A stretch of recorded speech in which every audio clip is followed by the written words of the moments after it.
জয় রাম, জয় গুরু, নমস্কার। গল্প কথায় রাম ঠাকুর চ্যানেলে সব বন্ধুদের স্বাগত। বন্ধুরা, আজ আমি কাশিদামে ডাক্তার স্বর্গীয় কানাইলাল বন্দ্যোপাধ্যায়ের বাড়িতে উৎসব প্রসঙ্গে একটি গল্প বলবো। গল্পটি আমি 5টি পর্বে ভাগ করে নিয়েছি। আজকে আমি আপনাদেরকে প্রথম পর্ব পড়ে শোনাচ্ছি। বহুদিন পরে ঠাকুর মহাশয় এসেছেন কাশিদামে, 3 দশকের মাঝামাঝি মাঘ মাসে।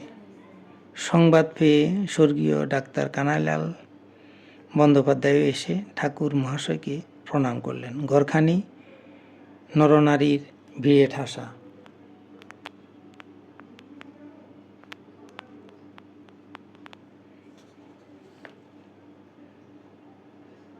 অনুযোগ অভিযোগ চলছে ঠাকুর মহাশয়ের কাছে, কেন তিনি সুদীর্ঘ 1 বছরেরও উপর কাশীতে আসেননি। এই জন্য তারা অনেকে প্রচলিত নিয়ম অনুযায়ী সন্ধ্যাবেলায় গঙ্গার ঘাটে একসঙ্গে বহু মাটির প্রদীপ জ্বালিয়ে জলে ভাসিয়ে দিয়েছেন, যাতে তাদের প্রিয় ঠাকুরের সত্তর সান্নিধ্য লাভ ঘটে। শুনে ঠাকুর মহাশয় মৃদু হেসে বললেন, ওই সব করণে তো কোনো প্রয়োজন দেখি না। প্রাণে যারে ভালোবাসেন তিনি কি কখনো দূরে থাকতে পারেন? তিনি থাকেন কাছাকাছি। কিছুক্ষণ থেকে কানাইবাবু উঠে এলেন তার ডিসপেন্সারি খোলার জন্য। ওখানে তিনি শুনে এসেছেন এবারে ঠাকুর মহাশয়ের কাশি স্থিতি 15 দিনের কম নয়। তার মনের কোণে একটা প্রবল বাসনা বহুকাল ধরে বাসা বেঁধেছিল। শীতের সময় কাশীতে শাকসবজি শুধু নয়ন অভিরামই নয়, সুস্বাদুও বটে। এবার যখন সেই শীতের সময়েই ঠাকুর মহাশয় এসেছেন, তখন ঠাকুর মহাশয়কে এইসব শাকসবজির তরকারি রন্ধন করে নিবেদন করবেন এবং একটু উৎসব করে প্রসাদ বিতরণ করবেন অনেককে। সেই রাত্রেই তিনি কয়েকজনের সঙ্গে এই বিষয়ে পরামর্শ করলেন। তারাও তাকে পূর্ণ সমর্থন করলেন এবং সর্ববিষয়ে তাদের সাহায্যের হস্ত যে সম্প্রসারিত থাকবে তাও সানন্দে জানালেন।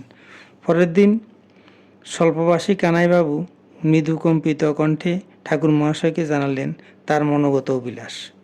সব কথা শুনে ঠাকুর মহাশয় উৎসবে তো বিন্দুমাত্র উৎসাহ দিলেন না, বরং নিরস্ত থাকার প্রস্তাব তিনি করলেন। বললেন, উৎসব করা অত সহজ নয়, উৎসব করা সুকঠিন। তারা মনে করেন খিচুড়ি ভোগ দিয়ে খোল করতালের বোল তুললেই উৎসব হয়, কিন্তু তা নয়। আড়ম্বর অথবা কুণ্ঠা ভোগ নিবেদনে থাকবে না। যার সঙ্গতি আছে তিনি স্বাভাবিকভাবে অন্যের তুলনায় মহার্ঘ উপকরণের প্রাচুর্য আনেন, কিন্তু নিঃসম্বল তিনি যেটুকুন দেন সেই উপকরণের সামান্যতা স্মরণ করে কাহাকেও প্রসাদ গ্রহণের আহ্বান জানাতে ইচ্ছা থাকলেও কুণ্ঠিত হন। এই আড়ম্বর অহংকারেরই প্রকাশ, আর এই কুণ্ঠা এরও স্থান খুবই কম, কারণ যৎসামান্য যা কিছু তিনি নিবেদন করেছেন তা অন্যকে নিতে আসতে ডাক দিতে এত সংকোচ কেন? উপাস্যের চেয়ে অবস্থাকে কি বড় করে দেখা হচ্ছে না? ক্ষুণ্ণ মনে কানাইবাবু সেদিন চলে যেতে হলো। পরের দিন কানাইবাবুর সঙ্গে কয়েকজন নবীন যুবক এসে ঠাকুর মহাশয়কে প্রণাম করলেন এবং সকলে সকাতরে ঠাকুর মহাশয়ের কাছে উৎসবের অনুমতির জন্য অনুরোধ করলেন বারংবার। 2-1 উৎসাহী যুবক এগিয়ে এসে জানালেন যে তারা সকলে কানাইবাবুর বাড়ির উৎসবের বাজারহাট সমস্তই করে দিবেন। তাদের বাড়ির মা বোনেরা রন্ধনশালায় সমস্ত কর্ম করবেন। কীর্তনিয়ার দলকেও ডাকতে হবে না, কারণ তারাই প্রতিদিন কারো না কারো বাড়িতে সন্ধ্যায় সমবেত হয়ে নাম সংকীর্তন করেন। সর্বোপরি তাদের মাথার উপর ঠাকুর তো আসেনি। এখন ঠাকুর মহাশয়ের অনুমতি পেলে কানাইদারও অনেক দিনের বাসনা পূর্ণ হয় এবং তারাও সকলে একটা দিন পরমানন্দে কাটাতে পারেন।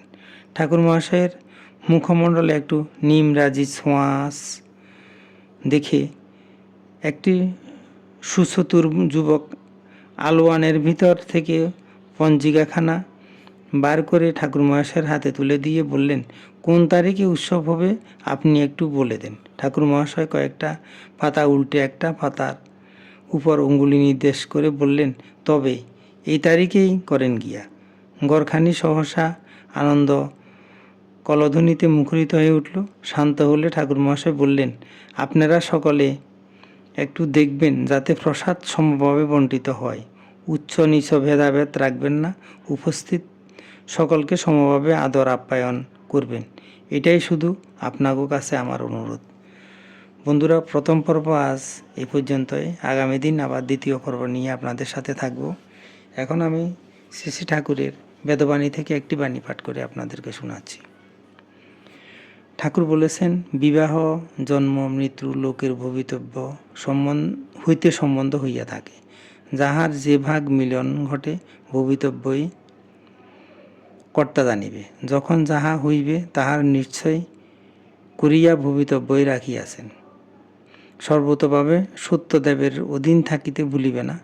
ভাগ্যং ফলতি সর্বত্র, সত্যই ফলদাতা জানিবে। বেদবাণী 1।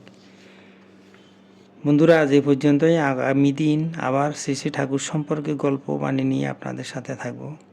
বন্ধুরা, চ্যানেলটি যদি আপনাদের ভালো লেগে থাকে তাহলে সাবস্ক্রাইব করে চ্যানেলটির পাশে থাকবেন।